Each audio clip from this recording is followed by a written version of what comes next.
Nie mieszkańcy Berlina Zachodniego byli zamknięci, tylko raczej mieszkańcy NRD byli zamknięci, odcięci od świata. W szkołach dzieci w NRD uczyły się, że to jest... Nie było słowa mur. Było zakazane słowo mur, było przez kilkadziesiąt lat. To było nazywane antyfaszystowską zaporą. Ja pamiętam swój pierwszy wyjazd na kolonie do NRD, gdzie Polaków po prostu w Niemczech Wschodnich nienawidzono. Ja to też widzę na przykład po miastach Lipsk i Drezno, które przechodziły ogromne zmiany. Oba są w tej chwili dużo ładniej wyglądającymi często niż te miasta duże i rozwinięte i bogate na zachodzie Niemiec. Z 500 największych firm, 8% firm są to firmy na wschodzie Niemiec.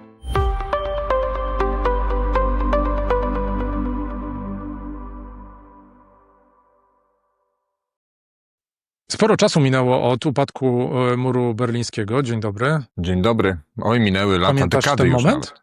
Nie, ja kompletnie nie pamiętam, nie mam żadnych przebłysków w pamięci. Pamiętam ten stan, pamiętam te filmy. Oczywiście też może mi się wydawać, że pamiętam ten film z samego upadku, te sceny, kiedy ludzie siedzą na murze, kiedy go zaczynają rozbierać, ale możliwe jest to, że to dopiero w kolejnych latach oglądałem to tak często, że dopiero zwracają moje wspomnienia. Ale z tego co wiem, to ty pamiętasz. Tak, ja pamiętam, dokładnie pamiętam ten dzień, bo to był moment, kiedy wieczorem odbierałem moją mamę z pracy, bo jej obiecałem, że razem pójdziemy po pracy na wieczorny spacer.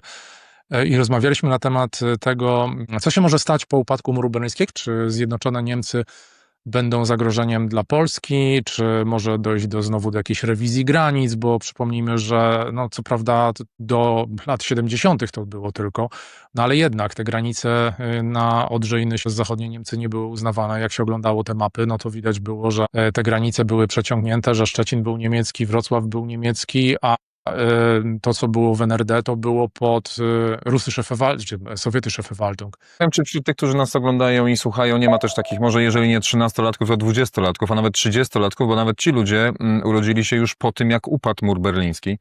Tam to wszyscy wiedzą, kiedy była II wojna światowa. Tutaj zakładamy pozytywnie, że jednak ta historia, podstawy są.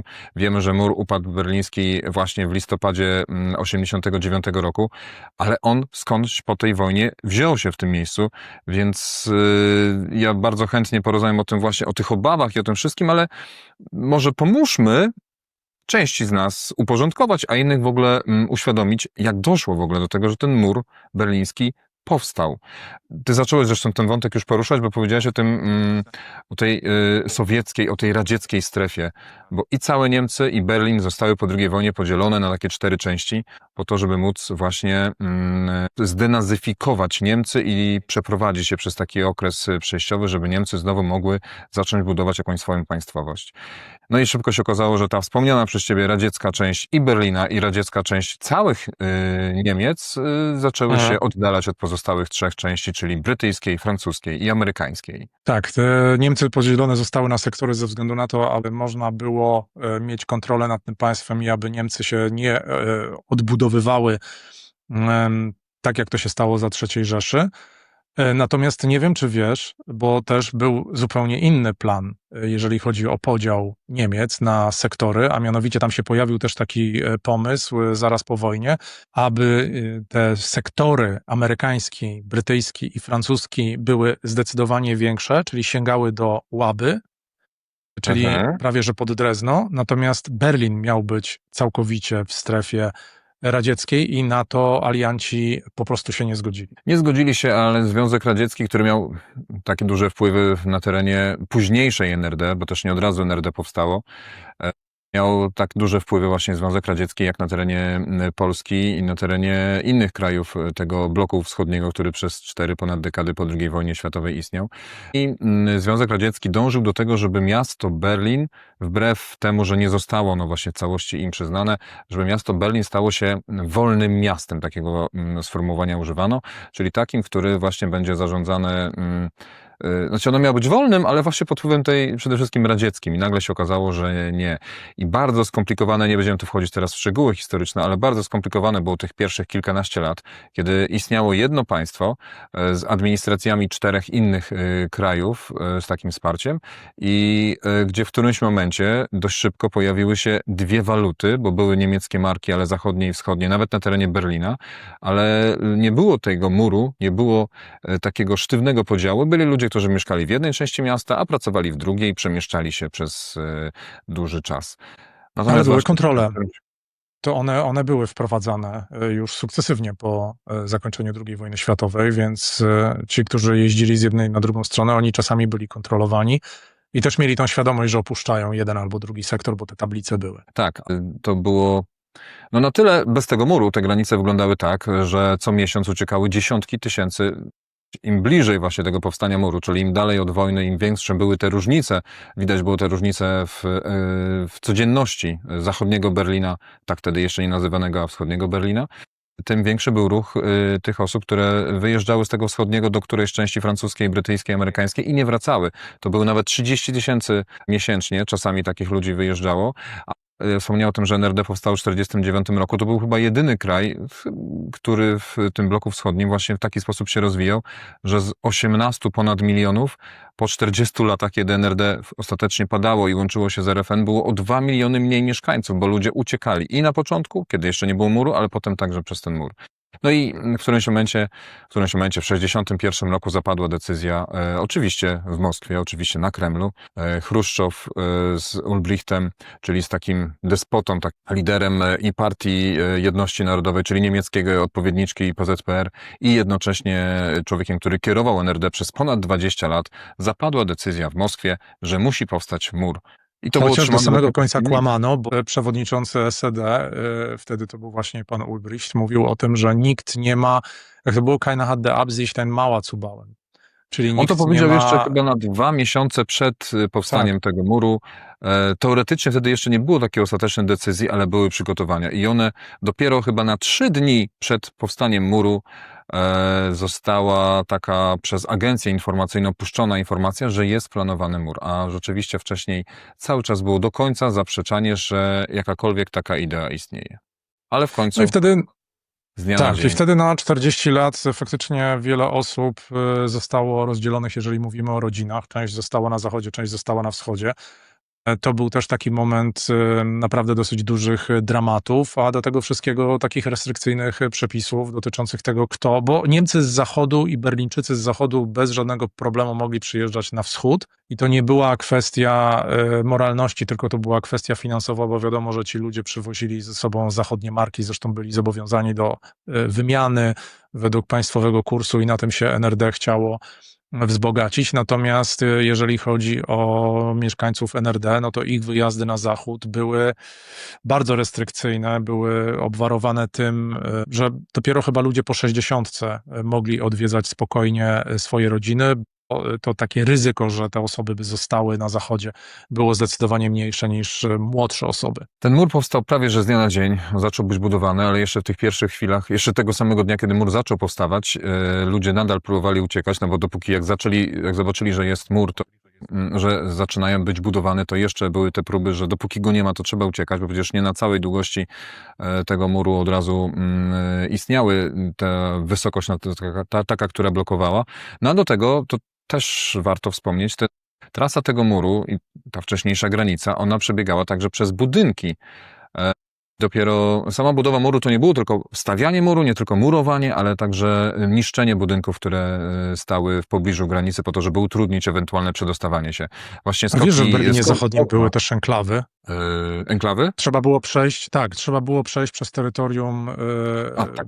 NRD de facto, żeby wejść do enklawy, która należała do Berlina Zachodniego. Tam było kilka takich miejsc, między innymi na południowym zachodzie, w dzielnicy Zellendorf i na północy. Były takie miejsca, gdzie trzeba było jak gdyby wejść na terytorium NRD, żeby przejść ponownie do Berlina Zachodniego. To było dosłownie kilkadziesiąt metrów i to były specjalnie zbudowane takie, można powiedzieć, ogrodzone ścieżki. To było bardzo ciekawe. Widziałem to oglądając archiwalne zdjęcia. Dlatego nikt, kiedy te granice, nie wiem czy nikt, ale mało kto, kiedy malowane były te granice, te podziały między te 4 strefy, nie zakładał, że z czasem to zamieni się właśnie w tak bardzo namacalne, w ten mur, który stał się właśnie symbolem nie tylko dla Europy, ale i dla całego świata. Między rodzinami, podziałów, właśnie tak jak wspomniałeś, rozdzielonych rodzin, których część została po jednej stronie muru, a część po drugiej stronie muru. Część, która mogła się poruszać swobodnie, a druga, która nie mogła jechać z wizytą, bo wyjazd do Berlina Zachodniego był czymś, na co trzeba mieć bardzo dużo zgód, dużo szczęścia i nieposzlakowaną w rozumieniu partii SED opinię, żeby tam móc się przedostać i to też na określony czas, bo ktoś kto decydował się na ucieczkę czy na dłuższe pozostanie, musiał liczyć się z tym, że jego bliscy z kolei, ci, którzy pozostali, też mogą ponieść konsekwencje, więc było bardzo dużo rygorów i od tego 61 roku do 89, 28 lat ponad, bo to od sierpnia do listopada rozdziału, który na stałe wpisał się do historii świata i na który przeorał także niestety życie wielu, wielu ludzi, nie tylko w Niemczech.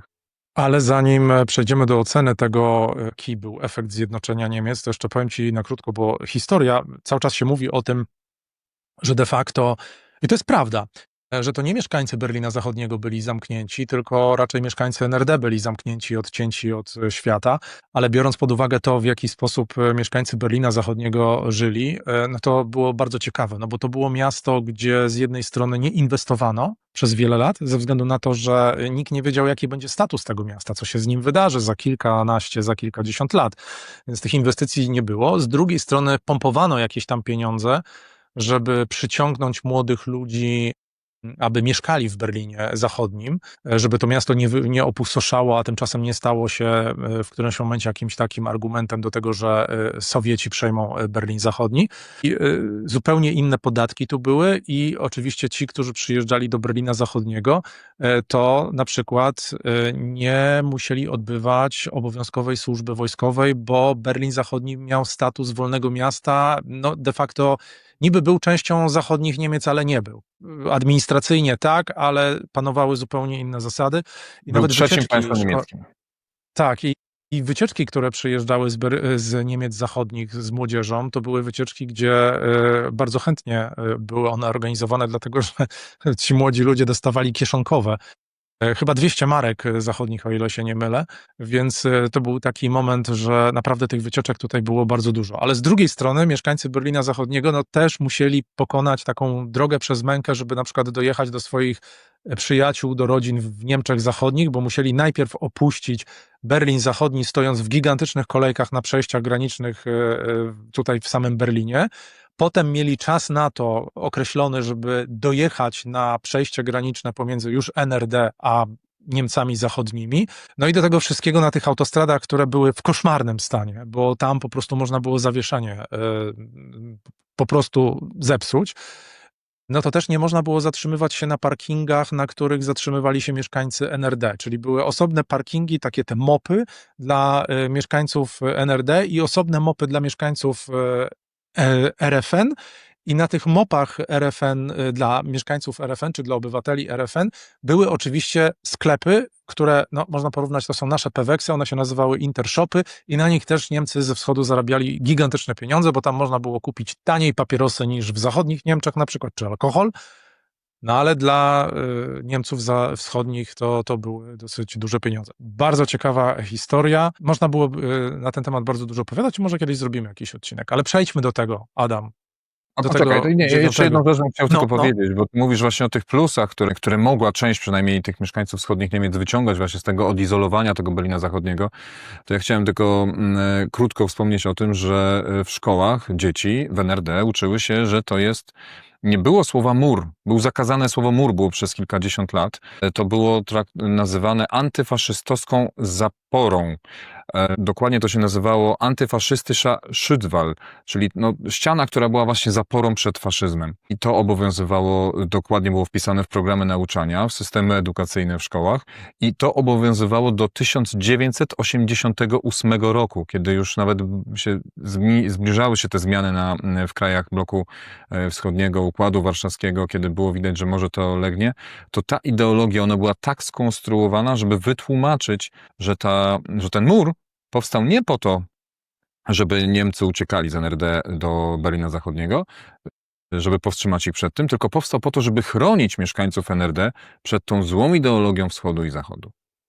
No ale mieszkańcy Berlina Wschodniego dobrze wiedzieli, jak wygląda rzeczywistość, ponieważ widzieli to, jak wygląda Berlin Zachodni ze swoich okien, widzieli, jakie tam jeżdżą samochody, widzieli, jak to miasto jest kolorowe, kiedy w tym czasie NRD było brudne. Jeżeli dzisiaj Polacy, którzy odwiedzają na przykład Prenzlauer Berg, taką dzielnicę Berlina, która jest kultowa, bo ona jest fajna, stare kamienice, bardzo fajne, wszystko zadbane, ale to kiedyś wyglądało fatalnie. To były kamienice, w których nikt nie chciał mieszkać, dlatego budowano te dzielnice z wielkiej płyty jak Marzahn-Hellersdorf, które powstawały jak grzyby po deszczu. Więc Berlin Wschodni, no, mimo tego, że on tam miał jakąś swoją popkulturę też, bo to, o tym też trzeba powiedzieć, to nie jest tak, że ta indoktrynacja była taka, że właściwie w tym NRD to się nic nie działo. Oni mieli też swoich artystów, którzy też próbowali sprzedawać jak gdyby swoje niezadowolenie. Nina Hagen na przykład, tak, która śpiewała wiele piosenek na temat tego, jak wygląda sytuacja w Niemczech, na przykład Du hast den Farbfilm vergessen, czyli zapomniałaś kolorowego filmu. I to była taka bardzo... Pokażmy może fragment tej piosenki. Postaram się ją zaraz tutaj znaleźć. Du hast den Farbfilm vergessen, mein Michael. Nun glaubt uns kein Mensch, wie schön wir war. Du hast den Farbfilm vergessen, bei meiner Seele. Alles blau und weiß und grün und später nicht mehr. No to jest piosenka, która pokazywała, że miała jak gdyby pokazać, że właśnie NRD jest państwem, które jest takim czarno-białym filmem w porównaniu do tego, co jest w RFN. Dlatego ten 1989 był takim momentem bardzo szczególnym dla Niemców. I też zobaczmy to, co się wydarzyło, czyli ogłoszenie na konferencji prasowej momentu, że Niemcy będą ze wschodu mogli wjechać do Niemiec zachodnich bez paszportu. I pytanie dziennikarza, od kiedy wchodzi to w życie, i taka konsternacja, z tego co widzę, to od teraz, to powiedział pan Szabowski. Okej, no to mamy w takim razie już sytuację po 9 listopada 1989 roku. Sytuacja bardzo dynamiczna, trwająca do 1990, ale chciałem właśnie ciebie zapytać, bo jak... tak krótko. Od tego upadku muru do zjednoczenia Niemiec wschodnich zachodnimi minął prawie rok, więc to tak jak Prawie, bo to było tak, dokładnie 11 11 miesięcy. Tak. W tym czasie przeprowadzone zostały wybory w Niemczech Wschodnich, po czym doszło do połączenia partii. No i de facto do zjednoczenia Niemiec, które moim zdaniem, nie wiem jak twoim, ale moim początkowo wywołało wielką euforię, szczególnie na wschodzie Niemiec. Może dlatego, że Helmut Kohl, świętej pamięci, Niemcom ze wschodu obiecał bardzo dużo, natomiast ta rzeczywistość wyglądała zupełnie inaczej po 2 latach. To znaczy, rzeczywistość zweryfikowała to, jak to zjednoczenie wyglądało. Wielkie kraje, mimo wszystko, znaczy wielkie może nie, ale duże na pewno kraje, bo NRD też jednak było dużym państwem. Zjednoczenie organizmów państwowych, administracyjnych, politycznych, tego myślenia, kiedy jedno było dyktaturą, a drugie było wolne, kiedy jeden kraj się rozwijał, mówię teraz już o całym RFN, ale już ten Berlin Zachodni, nawet jeżeli mówisz, że tam nie było inwestycji, to jednak to było miasto, które się rozwijało, dlatego że nawet tuż przed powstaniem tego muru do Berlina Zachodniego uciekali najwięksi specjaliści z NRD. Uciekali ludzie młodzi, którzy chcieli się kształcić i chcieli się rozwijać i chcieli nie tylko robić pieniądze, ale także mieć szansę na jakiś rozwój wolny, czyli także naukowy. To sprawiło, że i Berlin Zachodni, i Republika Federalna Niemiec poszły bardzo do przodu, ale nikt tego nie przepracował wcześniej. To był przecież pierwszy taki model, kiedy 2 kraje rozdzielone, może przesadzam, bo teraz przypomniało mi się, że przecież Polska przechodziła też to, że po okresie rozbiorów części Polski się połączyły. I skoro my świętujemy, mamy już ponad 100 lat wolności, nawet jeżeli przedzielonej II wojną światową i okresem PRL-u, to jednak te części w zmieniających się granicach między drugą a trzecią Rzeczpospolitą, jednak to były i tak 3 części połączone z krajów zupełnie w innym tempie się rozwijających, a my przecież dzisiaj, po upływie 100 lat, nadal czasami podkreślamy, że pewne rzeczy są inne pod dawnym zaborem rosyjskim, pod dawnym zaborem pruskim czy austro-węgierskim. Coś, czego nikt nie pamięta z nas, nikt z żyjących Polaków nie pamięta czasów zaborów, one ciągle wpływają na naszą rzeczywistość. Więc teraz, kiedy RFN się łączył z NRD po 40 paru latach rozłąki i zupełnie podążania różnymi ścieżkami, trudno było, nie było gotowych mechanizmów do tego, że to trzeba zrobić tak czy tak, żeby wyrównać ten poziom. I rzeczywiście to, co No ale spodziewało się, koszty... że sama wolność wystarczy do tego, żeby było dobrze, okazało się, że Nie, to jest absolutnie błędne myślenie. Jeszcze jedna ważna moja taka sugestia, że oczywiście to, co się działo w latach 80. i 90., szczególnie w Polsce, miało wpływ na sytuację w Niemczech Wschodnich, bo to z jednej strony właśnie mobilizowało Niemców do tego, aby też te ruchy wolnościowe rozwijać, ale z drugiej strony też nasiliła się taka, no można powiedzieć, bardzo duża propaganda ze strony SED, że Polska stała się bardzo dużym wrogiem wschodnich Niemiec, mimo tego, że należeliśmy do tego samego bloku i byliśmy państwami komunistycznymi, czyli braćmi komunistycznymi, ale ja pamiętam swój pierwszy wyjazd na kolonie do NRD, gdzie Polaków po prostu w Niemczech Wschodnich nienawidzono. I to był ten efekt właśnie tej propagandy. Na czym polegała ta nienawiść? Ludziom wmawiano, że my jesteśmy jakimiś szpiegami, że my wyjadamy im czekoladę, wykupujemy im słodycze, wykupujemy wszystko i dlatego w NRD teraz się będzie źle działo. I to miało jak gdyby, ten mechanizm miał przede wszystkim doprowadzić do tego, żeby Niemcy Wschodni mieli jak największy dystans do Polaków, a tym samym, żeby nie zarażali się tymi ruchami wolnościowymi. Natomiast z drugiej strony myślę, że gdyby nie doszło do zjednoczenia Niemiec, dzisiaj też nie mielibyśmy sytuacji takiej, że na przykład w ogóle Polska należałaby do Unii Europejskiej, bo myślę, że to zupełnie inaczej by wyglądało. Ale do czego zmierzam? Do kosztów zjednoczenia Niemiec, które są olbrzymie. Oficjalnie mówi się o tym, że to jest około 2 bilionów euro, ale ja myślę, że te koszty są większe. I co ciekawe, jak myślisz, na co najwięcej wydano pieniędzy od momentu zjednoczenia Niemiec, aby wyrównać nie poziom życia, ale w ogóle, żeby wyrównać te poziomy pomiędzy wschodem a zachodem?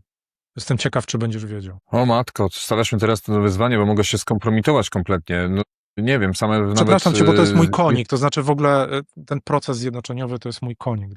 Nie czuł się jak na sprawdzianu. Wielu takich obszarów, które mogą się wpchać do głowy, nawet sama administracja i wyrównanie tego, żeby jedno prawo było, to nie wiem, drogi, czyli infrastruktura taka komunikacyjna, ale mam wrażenie, że to będzie coś tak nieoczywistego, że zaraz właśnie się skompromituję. Nie, więc proszę.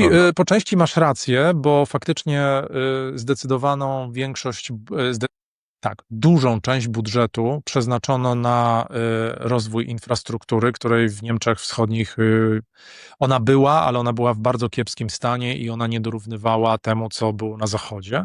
Natomiast najwięcej pieniędzy wydano na świadczenia socjalne, ponieważ musimy zdać sobie z tego sprawę, że te pieniądze, które były przechowywane w banku centralnym NRD, czy tak w banku tym głównym, czy w ich ZUS-ie, to te pieniądze już po 1989 roku nie miały żadnego znaczenia, więc trzeba było zasilić to wszystko.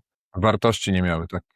I te wszystkie pieniądze, które płynęły, one płynęły przede wszystkim na te świadczenia socjalne, na emerytury dla Niemców ze wschodu, a druga rzecz również na świadczenia socjalne, przede wszystkim na bezrobocie, na bezrobotnych, dlatego że masowo wzrosło bezrobocie, gdy nagle okazało się, że wiele firm we wschodnich Niemczech po prostu nie ma szans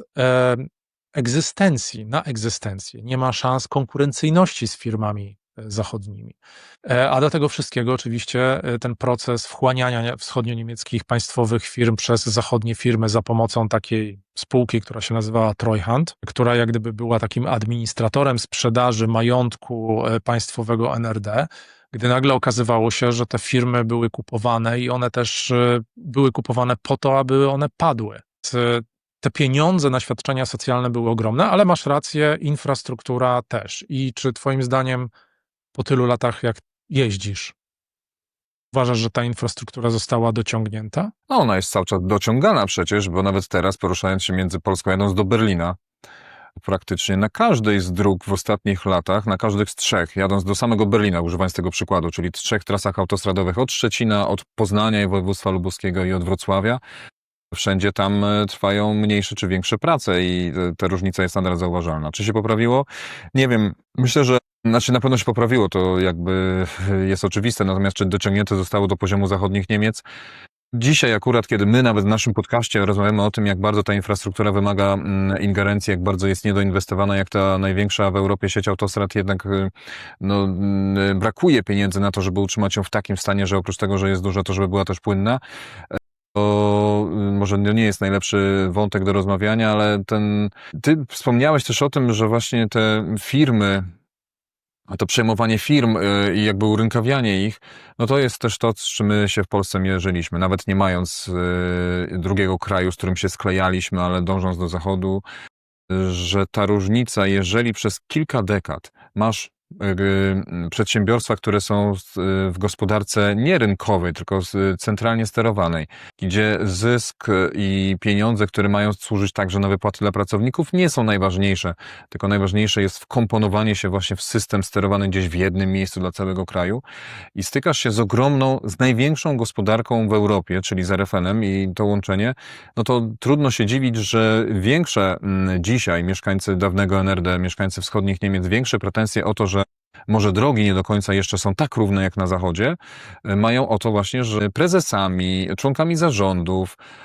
właścicielami tych firm udało się albo obronić, albo przekształcić państwowe firmy w prywatne, albo zbudować od nowa, że w większości są to ludzie, którzy swoje korzenie mają właśnie w zachodnich Niemczech, że Niemcy ze wschodu nie biorą udziału tak dużego, jak się spodziewano, w tym gospodarczym sukcesie, w tym gospodarczym rozwoju Niemiec, bo NRD zrobiła, od NRD do dzisiejszego stanu w zachodnich Niemczech jest bardzo duży ruch do góry, ale nie biorą w nim udziału w taki sposób, jakby chcieli właśnie ci, którzy tutaj przez te dekady mieszkali, ci, którzy cierpieli za reżimu i za jedynie słusznej partii, nie mają z tego tak dużych zysków, jak pewnie się spodziewali, tych ekonomicznych, w momencie, kiedy padał mur berliński. Ja mam wrażenie, wracając do tej infrastruktury, że dzisiaj, patrząc na infrastrukturę, czy to drogową, czy kolejową, a tak naprawdę w zachodnich Niemczech jest gorsza niż we wschodnich, ponieważ i to jest dosyć duży zarzut ze strony Niemców zachodnich, dużo pieniędzy zostało przetransferowanych na wschód, natomiast wiele rzeczy w zachodnich Niemczech nie zostało zrobionych i dzisiaj jeżdżąc autostradami widać, że te autostrady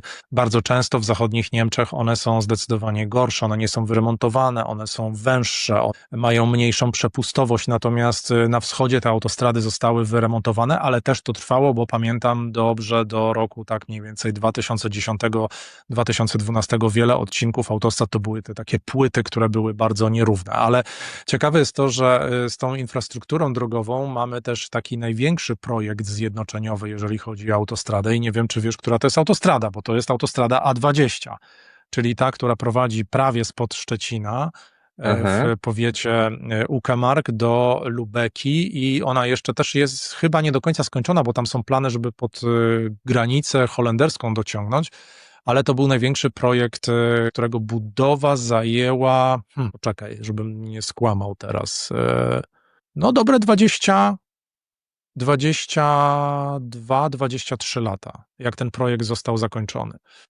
Słuchaj, Więc tych projektów było naprawdę dużo. Ta różnica między wschodem a zachodem Niemiec po zjednoczeniu, infrastrukturalna, jest dla nas chyba łatwa do zrozumienia, dla nas Polaków, szczególnie dla tych mieszkających w Polsce, bo przecież my właśnie przez to, że my często przegoniliśmy zachód Europy przez to, że pojawiały się nowe rozwiązania i my je musieliśmy stosować, bo skoro coś budowaliśmy, na przykład drogę, czy rozwiązania cyfrowe, mówimy o telewizji, o internecie, ale to przy drogach i kolejowych, i samochodowych, to rzeczywiście było zauważalne, że ten poziom się podnosi i to właśnie na tym skorzystał ten wschód Niemiec. Przez to, że trzeba było to naprawiać, to od razu zostały użyte lepsze materiały, była już większa wiedza, czyli rzeczywiście, tak jak wspomniałeś, i szersze autostrady, czy też dobrze rozdysponowane te pasy na tyle, że jeździ się lepiej. Nawet jeżeli ja wspomniałem wcześniej, że są remonty, ale one są po to tylko, żeby jeszcze tam pewne rzeczy poprawiać, ale generalnie ta infrastruktura na wschodzie rzeczywiście jest lepsza. Ja to też widzę na przykład po miastach Lipsk i Drezno, które przechodziły ogromne zmiany. Drezno, który ma bogatą historię, Lipsk, który był bardziej takim miastem socjalistycznym, oba są w tej chwili pięknymi, dużo ładniej wyglądającymi często niż te miasta duże i rozwinięte i bogate na zachodzie Niemiec, bo właśnie korzystały na tych funduszach, które były inwestowane i wkładane, żeby te ośrodki we wschodniej części Niemiec, żeby one także się rozwijały, więc i drogowo, i infrastrukturalnie w innym także rozumieniu, to moim zdaniem jest zauważalne. Nawet jeżeli To- niektóre autostrady budowane są ponad 20 lat. To prawda. Jeżeli chodzi o infrastrukturę, Niemcy na wschodzie mogą mieć powód do zadowolenia, ale jeżeli chodzi już o gospodarkę, to nie. Mamy 36 lat od momentu upadku muru berlińskiego, 35 od czasu zjednoczenia, czyli to jest ten moment taki zerowy, tak naprawdę, ale zwróćmy uwagę na to, że gospodarka, jeżeli chodzi o wschodnie Niemcy, nadal to jest ogromna przepaść pomiędzy tym, co mamy na zachodzie, a tym, co mamy na wschodzie. Z 500 największych firm, 8% firm są to firmy na wschodzie Niemiec. Tak naprawdę, jeżeli chodzi o kadrę menedżerską, mało jest osób ze wschodu, które są na wysokich stanowiskach. Jeżeli popatrzymy sobie na PKB i weźmy sobie poziom Niemiec zachodnich, że to jest 100%, no to ten poziom PKB we wschodnich Niemczech jest na poziomie 80%. Podobnie jest w dalszym ciągu z emeryturami i z rentami, czy też w ogóle z zarobkami. Te zarobki się nie dorównały do poziomu, jaki zarabia się w Niemczech zachodnich, czy też w zachodnich landach. Ja to ładnie mówię, tak jakbyśmy mieli cały czas ten mur. Więc te problemy w dalszym ciągu są. Ale porozmawiajmy jeszcze o jednym wątku, bo już rozmawiamy 30 minut, a mianowicie o tej mentalności i o tym, co Niemcom wschodnim zostało z ich tożsamości. Ciekawym zjawiskiem, nie wiem, ty też na to zwróciłeś uwagę, ale Niemcy z NRD są jedynym narodem w Europie w tej chwili, który tak naprawdę stracił swoją tożsamość, bo Polacy nie stracili swojego państwa, Słowacy zyskali swoje państwo, podobnie Słoweńcy, Chorwaci, Serbowie, możemy wymieniać całe Bałkany, natomiast No i jeszcze tym NRD bardziej kraje zostało dawnego wchłonięte. Związku Radzieckiego, które też od tego Też związku się mają- odłączały i też zyskiwały swoją państwowość, to prawda. No, I trudno oczywiście jest moim zdaniem Niemcom ze wschodu, to znaczy, jeżeli sobie weźmiemy pod uwagę to, jakie mamy tendencje w tej chwili, czy to o wybory polityczne, czy zadowolenie z demokracji, bo na przykład 60 do 70% Niemców na zachodzie jest zadowolonych z demokracji, a chyba 45 do 48 na wschodzie Niemiec, to sytuacja Niemców wschodnich jest zauważalna, że ona jest inna. A oni nie czują się do końca pewni tego, jak żyją i gdzie żyją. Nie wiem, czy ty odnosisz podobne Tak. wrażenie. Trochę rozmawialiśmy o tym także w naszym podcaście, kiedy były wybory i kiedy jakby sytuacja polityczna, inne były wyniki wyborów, one też wskazują, na to się przekładają, że inaczej postrzegana jest to rzeczywistość polityczna, jak wspomniałeś, ale nie tylko, właśnie przez osoby, które tutaj mieszkają, niż te, które mieszkają na zachodzie, że inne partie wygrywają tutaj wybory do parlamentów lokalnych niż na zachodzie, a jeżeli nie inne, no to są inne proporcje, bo przecież na terenie całego kraju występują te same partie w większości. Tylko to rzeczywiście poparcie i proporcje są inne w tej części i w tamtej. Trochę zacząłem się zastanawiać, kiedy zacząłeś tę myśl. Użyłeś sformułowania, że to jest jedyny naród, który stracił swoją tożsamość. Zastanawiam się, czy da się to zrobić. To często AfD próbuje robić i my, dziennikarze w rozmowach z Alternatywą dla Niemiec, staramy się wydobyć, czy oni postrzegają inaczej właśnie mieszkańców dawnego NRD, tych, którzy mają to DNA NRD-owskie, jako inny naród, bo przecież teoretycznie z jednej strony Niemcy mówiący językiem niemieckim, mieszkający w granicach Niemiec, no to powinien być jeden naród, zjednoczony, po to jest też ta nazwa, a z drugiej strony z kolei każdy land obecny z 16, no może jeżeli nie wszystkie 16, no bo też trudno wyodrębniać Bremę czy Hamburg jako osobną nację, ale przecież Bawarczycy podkreślają swoje różnice, że to są, że widać też to w zachowaniu, nawet jeżeli to są akurat te dwa landy wymieniłem, które ze sobą graniczą, że oni mówią innym językiem, że oni inaczej się zachowują i zastanawiam się, czy da się znaleźć, mówią innym dialektem. jeżeli to jest odpowiedź, to moim zdaniem da się znaleźć wspólny czynnik dla tych, którzy właśnie z tych kilku wschodnich landów, że takie nazwę jednak, mimo tego, że niektórzy nie chcą tego dzielić, no te dawnych landów dawnej NRD, rzeczywiście, że tu jest takie poczucie tego, że pewną rzecz straciliśmy. Ja to nawet słyszałem od ludzi właśnie przed tymi wyborami i do tych Landtagów, i do Bundestagu. Pada tam takie hasło, że no nam czegoś brakuje, że to jest tak, że zostaliśmy my pokrzywdzeni. Nie my, przecież jako wszyscy Niemcy, 80 milionów mieszkańców tego narodu, tylko my, ci, którzy byliśmy z NRD i my zostaliśmy pokrzywdzeni, czegoś nam brakuje, coś nam zabrano, nie dano tego tak, jak chcieliśmy, jak się spodziewaliśmy. Dlatego, że idea była taka, że mówimy o zjednoczeniu Niemiec, czyli dwa państwa się jednoczą, ale de facto no to było wchłonięcie NRD przez Niemcy zachodnie i Niemcy ze wschodu. To czasami wywołuje u mnie też takie skrajne emocje, jak słucham tych ludzi. Ich na przykład to zamiłowanie większe zdecydowanie niż na zachodzie do Rosji, większe zrozumienie dla Rosji, jakiś taki sentyment spowodowany tym, że NRD było tym takim dla Związku Radzieckiego, tym takim najbliższym państwem, bo tam ten socjalizm był taki perfekcyjny. Niemcy tak jak potrafili faszyzm zrobić, tak potrafili też socjalizm zrobić perfekcyjnie. Natomiast oni mają prawo do tego, żeby dzisiaj patrzeć na to inaczej, bo właśnie to było wchłonięcie. Po drugie, nic nie zostało już z tego NRD, poza kilkoma markami, które należą i tak do koncernów i to tak ładnie dzisiaj wygląda, że na przykład mamy proszki do prania, szpej, które wyglądają tak, że one przypominają te proszki jeszcze z czasów NRD, tak jakbyśmy o naszej Polenie mówili, ale one należą do Henkela, tak? I takich przykładów możemy naprawdę tutaj mnożyć. Nie wiem, w Trabancie, no wiadomo, nie ma Trabanta, nie ma Wartburga, tak? To zostało wszystko wchłonięte przez Volkswagena. Liderzy partii, oni też nie byli liderami pochodzącymi często ze wschodu, tylko byli też premierzy krajów tych wschodnich, którzy pochodzili po prostu z zachodu. Więc oni mają powód do tego, żeby czuć się inaczej i czują się takimi ofiarami tej całej transformacji, bo też nie wszyscy byli sobie w stanie poradzić na rynku pracy. To jest ciekawe, nie? Że Polacy sobie potrafili poradzić. Tak. Natomiast moim zdaniem, wielu Niemców na wschodzie, jak rozmawia się szczególnie z tym pokoleniem 50-60-latków, to oni nadal mają w tej głowie zakorzenione, że im się coś należy. Że to nie oni coś dla państwa mają zrobić, tylko państwo ma dla nich zrobić i im się należą wakacje, im się należy praca, ale najlepiej jakby to wszystko było mało, i żeby jak najwięcej czasu dla siebie spędzali.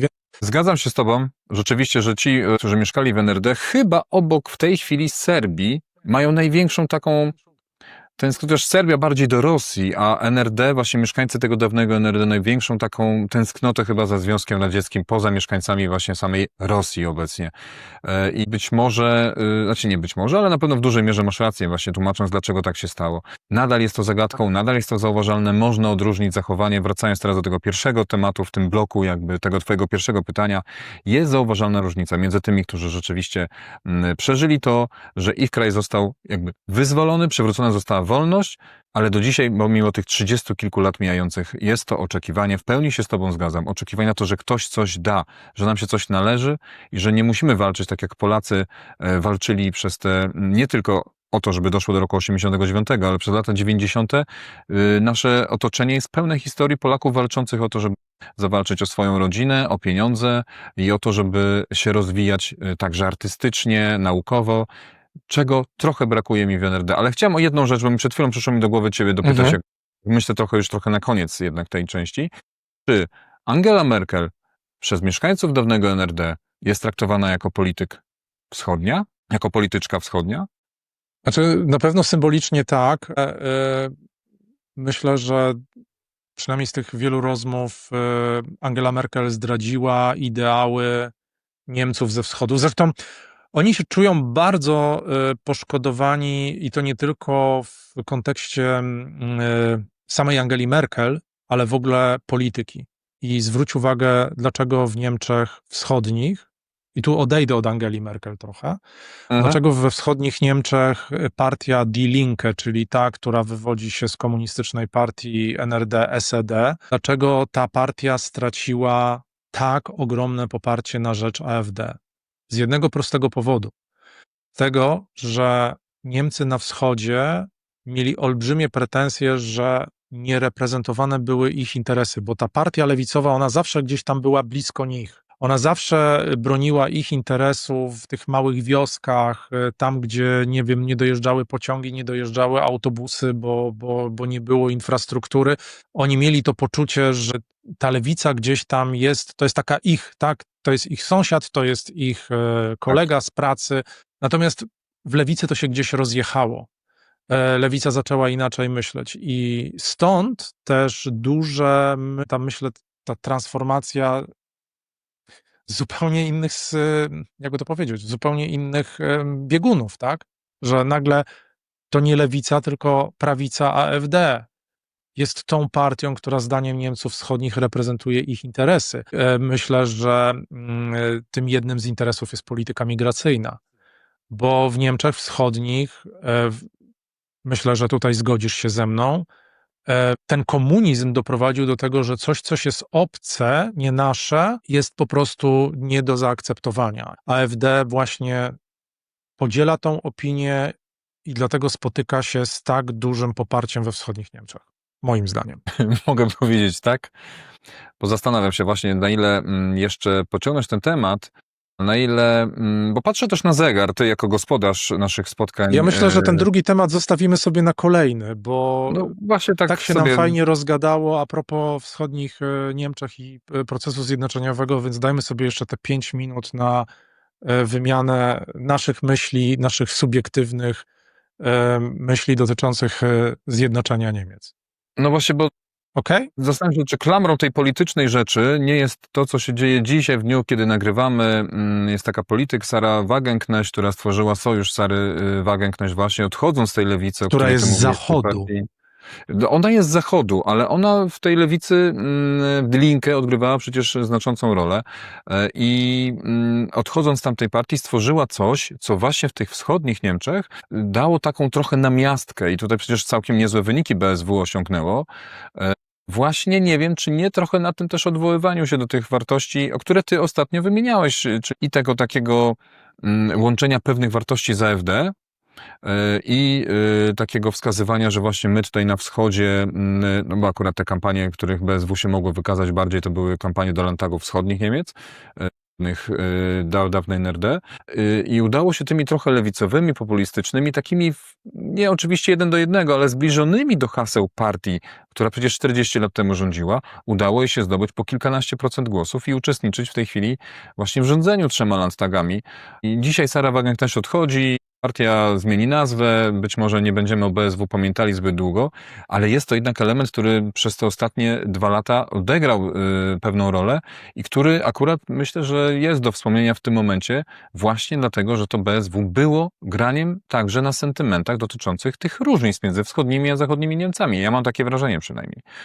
Dlatego na te półtorej minuty postanowiłem wtrącić właśnie wątek pani Zary Wagenknecht jako element dotyczący właśnie tego, o czym rozmawiamy. Znaczy na pewno, jeżeli sobie porozmawiamy z Niemcami z zachodu, oni będą mocno walić w Niemców ze wschodu, mówiąc o tym, że oni są nieudacznikami, bo ja to nie wymyślam sobie, bo takie opinie chodzą, tak, że są Ale nieudacznikami. nie wszyscy głośno to mówią.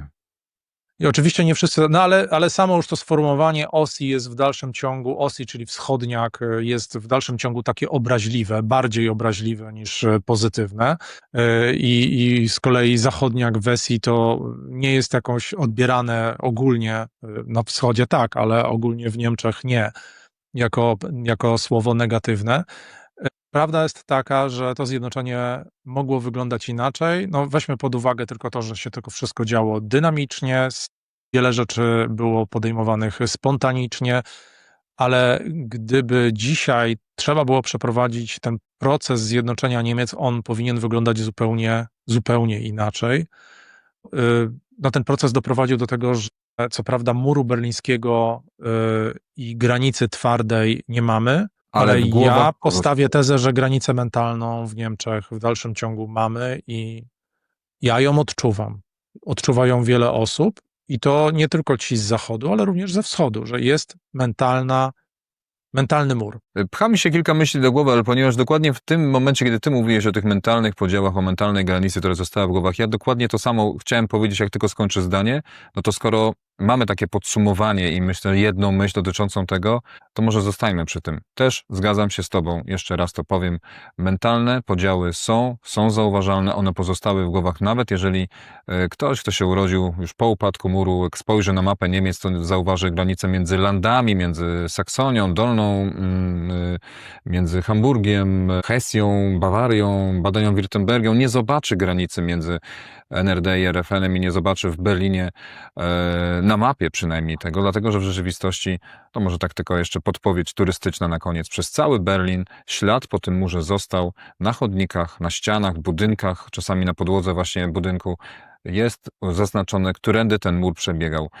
I tak jak tam został tylko symbolicznie, w głowach, moim zdaniem, mentalny podział nadal jest. I zanim już powiemy do zobaczenia za tydzień, to też zachęcamy was do tego, żebyście się podzielili waszymi spostrzeżeniami dotyczącymi zjednoczenia Niemiec, a może macie też jakieś spostrzeżenia dotyczące tego, jak to wtedy wyglądało. Może pamiętacie po prostu ten moment upadku muru berlińskiego. Podzielcie się z nami w komentarzach.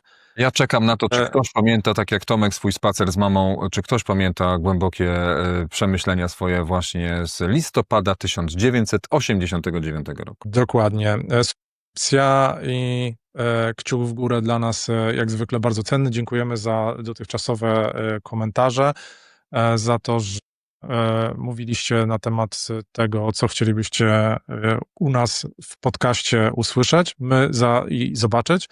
Za tydzień wracamy i wtedy sobie na tapetę weźmiemy jeden z tematów, który możemy już dzisiaj zapowiedzieć, a mianowicie, że Niemcy chcą się uniezależnić oprogramowaniem od Stanów Zjednoczonych i wprowadzają swoje oprogramowanie. Bardzo ciekawy temat. W końcu. W końcu ciekawy. Nie w końcu ciekawy, w końcu chcą się uniezależnić. Bardzo dobrze. Tak zabrzmiało w końcu. Rozwiejmy wątpliwości. Adam, dziękuję bardzo za 47 minut. Wszystkiego Tomku. dobrego i widzimy się za tydzień. Tak jest. Dziękuję, Tomku, i słyszymy się także za tydzień.